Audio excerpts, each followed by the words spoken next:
Le 7 novembre 1993, Paul Larocque, alors jeune notaire âgé de 28 ans, est élu maire de Bois-des-Filions.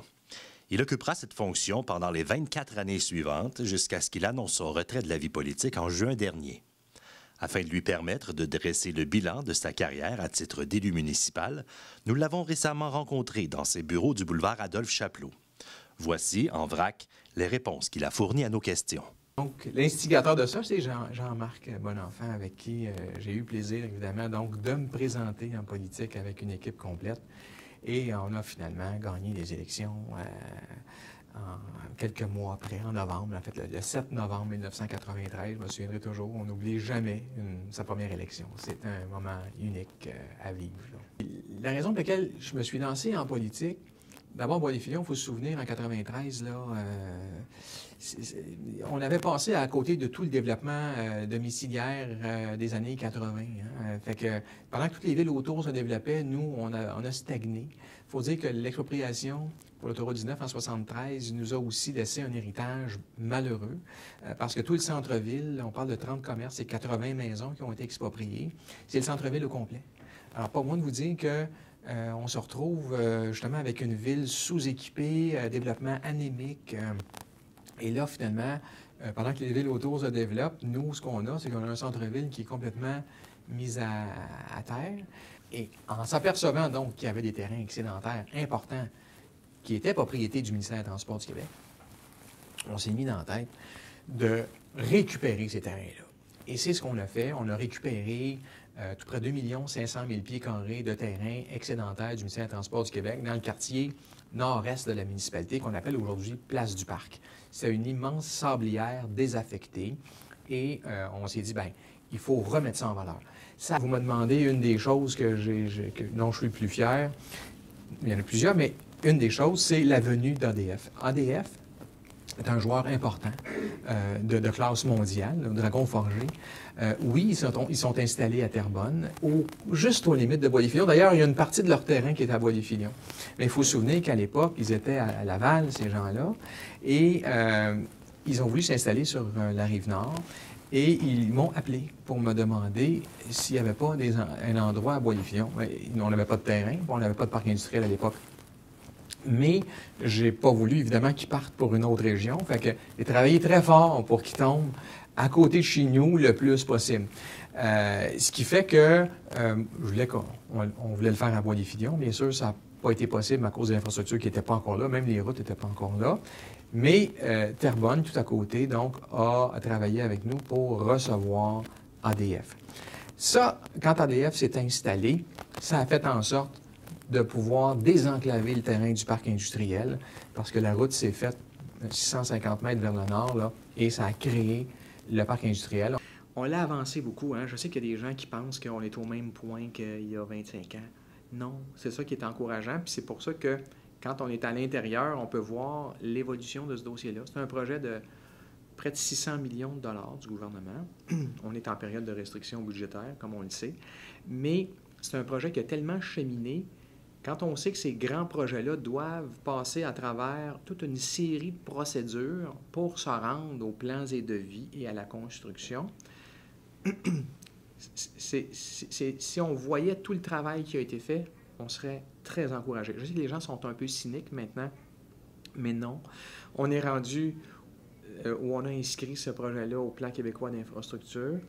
Bon, il était à l'étude. C'est un peu insultant parce que c'est un projet qui date de 43 ans. Et là, M. Couillard vient de nous annoncer que très, très bientôt, il fera passer des études à la planification. Planification veut dire le dossier d'affaires, les plans et devis, et éventuellement soumission, pour passer à la troisième étape et dernière, qui est la construction. Et donc, il manque une étape. On est à une étape avant la construction. Et ce que ça prend là, c'est du courage politique, puis une décision politique du gouvernement de M. Couillard. Oui, en fait, c'est surtout la dernière année, parce que je voyais ça arriver, puis je me disais, déjà le dernier mandat, il y a 4 ans, j'avais réfléchi. Puis je m'étais dit, bof, je continue, un autre mandat.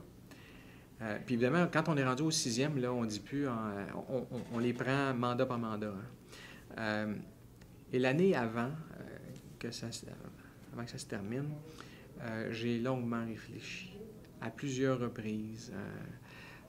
Puis même, je faisais mon pèlerinage à certains moments, puis je me retrouvais seul pendant même quelques jours pour réfléchir à ça. On ne peut pas s'engager dans une charge comme celle-là pendant autant d'années sans réfléchir. Parce qu'on ne se lance pas là-dedans à corps perdu, là. Puis on se dit, bon, c'est tellement important, puis c'est 4 ans de notre vie, là, quand même, que si on est sérieux dans la démarche, il faut y réfléchir sérieusement aussi. Fait que j'y réfléchis, j'arrivais jamais à une réponse. Il y a des jours, je laissais tomber. Il y a des jours, alors je continuais.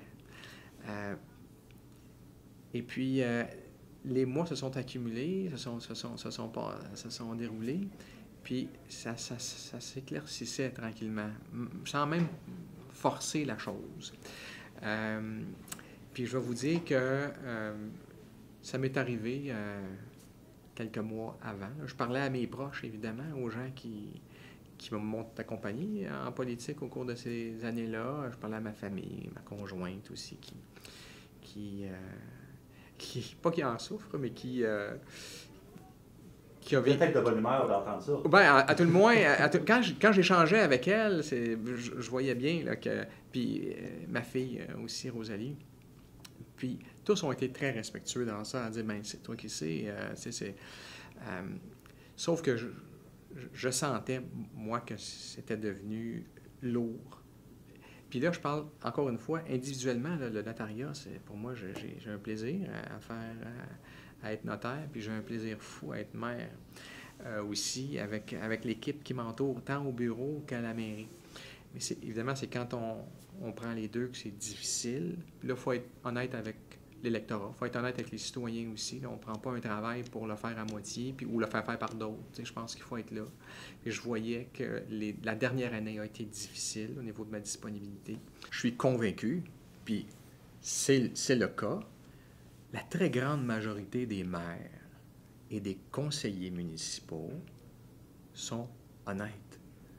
Donc, on parle de moi, on parle de Bois-les-Filions, mais la très vaste majorité des élus pourraient être cités aussi.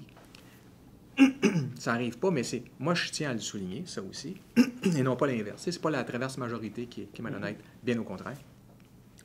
Et ce qui est particulier et un peu triste dans ça, c'est que on fait ressortir cette qualité-là qu'on a, alors qu'on ne fait que respecter la loi. Tu sais, c'est comme si on allait ici sur le coin de la rue, là, puis quelqu'un qui fait son stop, on dit « Hey, super! » Ou tu respectes la limite de vitesse, ou tu respectes la loi. Tu sais, on ne commet pas de crime aujourd'hui. Bien, félicitations. Bien, voyons.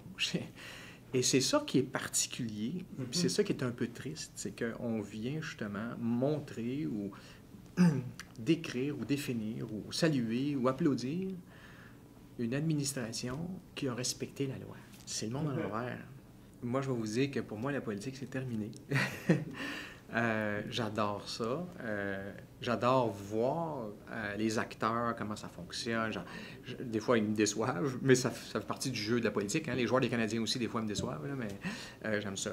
J'aime aussi beaucoup de baseball. J'espère qu'un jour, il y aura une équipe de baseball à Montréal qui sera de retour. Mais bon, on aime nos sportifs. Des fois, ils nous déçoivent, mais j'aime aussi la politique. J'aime le jeu politique.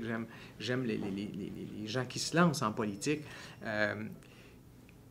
Je sais maintenant c'est quoi le sacrifice qu'ils font. J'ai énormément de respect, tous partis confondus, tous les paliers confondus.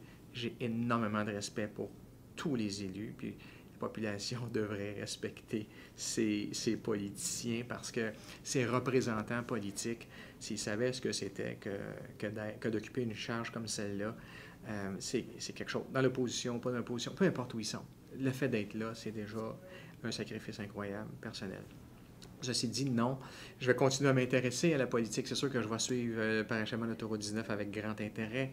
Je vais regarder la ville, la MRC, la CMM, comment ça va. Je vais continuer à m'intéresser à ça, mais de l'extérieur. Et non, moi, je Je n'ai plus aucune ambition politique à quelque palier que ce soit. Paul Larocque a largement contribué au développement de Bois des Filions pour en faire ce qu'elle est aujourd'hui. Espérons maintenant que son successeur saura en faire autant.